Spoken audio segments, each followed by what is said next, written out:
अभी अनुराग जी की एक टिप्पणी है और वो ये कह रहे हैं कि पहले जब भी मार्केट गिरता था, लाल होता था तो बहुत तनाव हो जाता था मन में। लेकिन जब से ये हम लोगों की बातचीत सुन रहे हैं, हमारे इस प्लेटफ़ॉर्म को सुन रहे हैं, तो निवेश मंथन को सुनने के बाद, सोमेश जी को सुनने के बाद ये कह रहे हैं कि अब टेंशन नहीं होता है और अच्छा शेयर को उसके सही वैल्यू पे लेने के लिए मतलब वो अब प्रेरित होते हैं। फोमो में नहीं आना है, ये भी वो कह रहे हैं। साथ में उनकी अगली टिप्पणी ये है कि शेयर के साइकिल पे जो बात होती है, हमने पूछा था पिछली बार आपसे, तो पिछली बार या उससे पहले वाले में कि साइकिल को बार-बार आप कहते हैं, साइकिल का ज़िक्र करते हैं, मिड साइकिल है या फाइनल साइकिल है, तो कैसे समझें? तो अनुराग जी आप वो वाली डिस्कशन उठा के देख लीजिए, पिछले से पिछले वाली होगी ना? शायद बुधवार वाली होगी। हाँ, लास्ट नहीं, उसके लास्ट बट वन, करेक्ट। जी, तो बुधवार वाली, पिछले बुधवार वाली, पिछले हफ्ते बुधवार की आप डिस्कशन उठा लीजिए। हमारे चैनल पे आप लाइव की लिस्ट अलग होगी, उसमें आप देखिएगा तो आसानी से मिल जाएगा। तो लाइव वाले टैब पे जाइएगा, वहाँ पे आप पिछले बुधवार की, यानी कि बुधवार कौन सी तारीख थी हमारी पिछली? 4 तारीख थी। तो आप 4 तारीख वाली डिस्कशन देख लीजिए, उसमें साइकिल्स पे अच्छा समझाया है सोमेश जी ने, उसको आप सुन लीजिएगा। फिलहाल इनका सवाल है गोकुल एग्रो रिसोर्सेज पे और ये कह रहे हैं कि 111 पर 500 शेयर लिया हुआ है और इसका साइकिल कैसे पता चले? लेकिन आप साइकिल देखते हैं फंडामेंटल, ये पूछ रहे हैं चार्ट पे। नहीं देखिए, साइकिल चार्ट पे तो पहली चीज़ अनुराग जी को धन्यवाद देना ज़रूरी है और उन्होंने जो बोला उसके लिए बहुत-बहुत धन्यवाद। लेकिन अनुराग जी, आपकी इस बात से एक कोई नाराज़ हो सकता है, वो है अमृतांजन। अगर आपका टेंशन, सर दर्द हमने खत्म कर दिया तो अमृतांजन बोलेगा तुम लोग सही काम नहीं कर रहे। बट आप लोगों को हमारी बातें सहायता करती हैं, ये बहुत अच्छा लगा सुन के। अब ओवरऑल ये एग्रो मतलब एग्री बेस्ड प्रोडक्ट अगर है या कंपनीज़ हैं, इसका साइकिल मुझे नहीं लगता कि इसका बहुत साइकिल डिस्कशन मैं कर पाऊँगा, बिकॉज़ मुझे भी नहीं पता कि एग्री बेस्ड चीज़ों का साइकिल कैसे रीड किया जाए। क्योंकि अगर इकोनॉमी ग्रो करती है, तो उसमें एग्री का एक कंट्रीब्यूशन होता है, लेकिन मेजॉरिटी ऑफ अब इकोनॉमिक ग्रोथ जो है ना, वो काउंट होता है सर्विसेज सेक्टर से, वो काउंट होता है मैन्युफैक्चरिंग सेक्टर से। एग्री पे वैसे भी डिपेंडेंस कम किया जा रहा है पॉपुलेशन का, एग्रीकल्चर को बढ़ावा दिया जा रहा है, दोनों बात का फ़र्क समझिएगा। एग्रीकल्चर का बढ़ावा दिया जा रहा है बिकॉज़ आपको 1.4 बिलियन पीपल को फीड करना है, खाना कम पड़ सकता है, तो उसके लिए उधर फ़ोकस है। लेकिन उसका मैकेनाइज़ेशन किया जा रहा है, ना कि उधर अभी भी बहुत ज़्यादा एग्री में जो लोगों का इन्वॉल्वमेंट है, जो मैन पावर का इन्वॉल्वमेंट है, उसके थ्रू नहीं, उसको कम किया जाए, मैकेनाइज़ेशन बढ़ाया जाए, आउटपुट बढ़ाया जाए, उस पे एग्री पे फ़ोकस है। और ओवरऑल जो जीडीपी है, उसमें सर्विसेज़ मैन्युफैक्चरिंग का ओवरऑल कंट्रीब्यूशन बढ़ना बहुत ज़रूरी है, आगे जाके भी अगर मास एम्प्लॉयमेंट होना है तो। तो एक तरह से इकोनॉमी साइकिल से एग्री को लिंक कर सकते हैं, नहीं कर सकते ऐसी बात नहीं है, लेकिन फिर भी मुझे जैसा समझ में आता है, एग्री को अलग गवर्नमेंट ऑफ इंडिया के फ़ोकस के हिसाब से ही रीड करना पड़ेगा।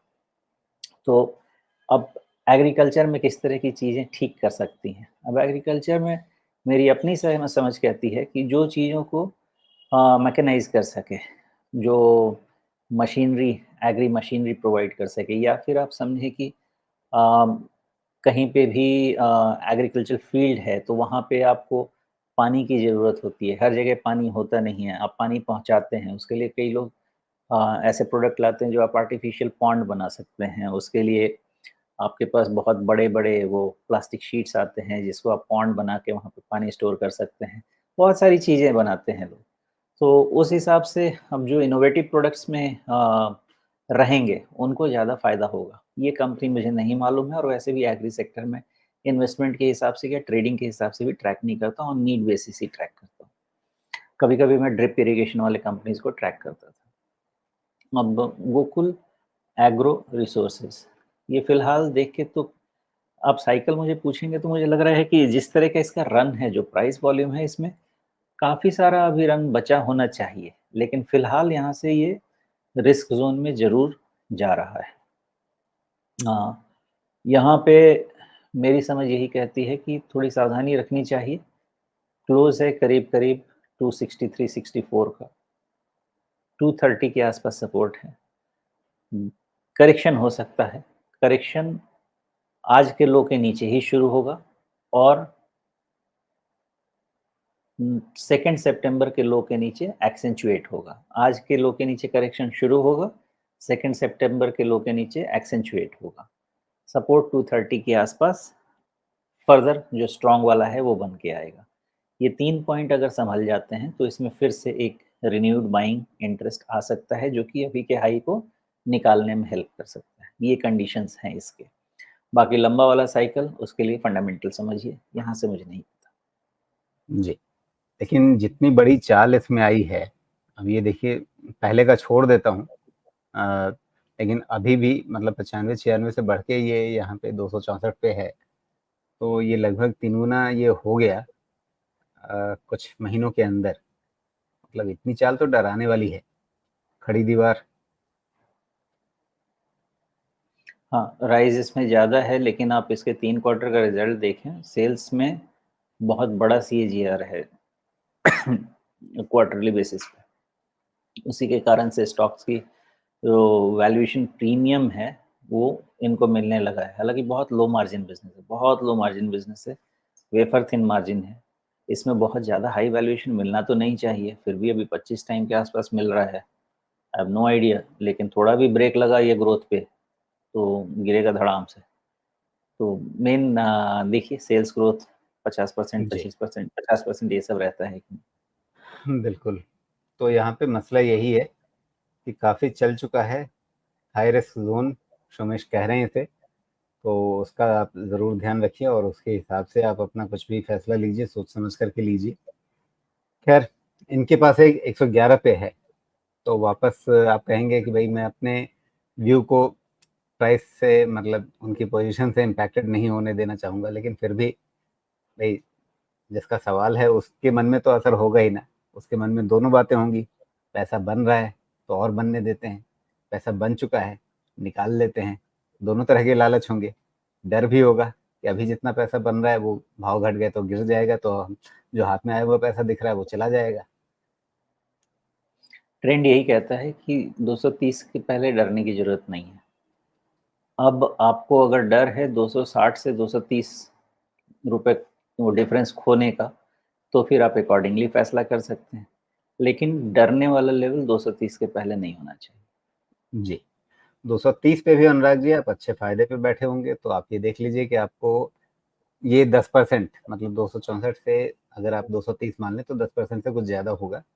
तो उतने का रिस्क आज की तारीख में आप ले सकते हैं, अपने उस प्रॉफ़िट या नहीं ले सकते हैं।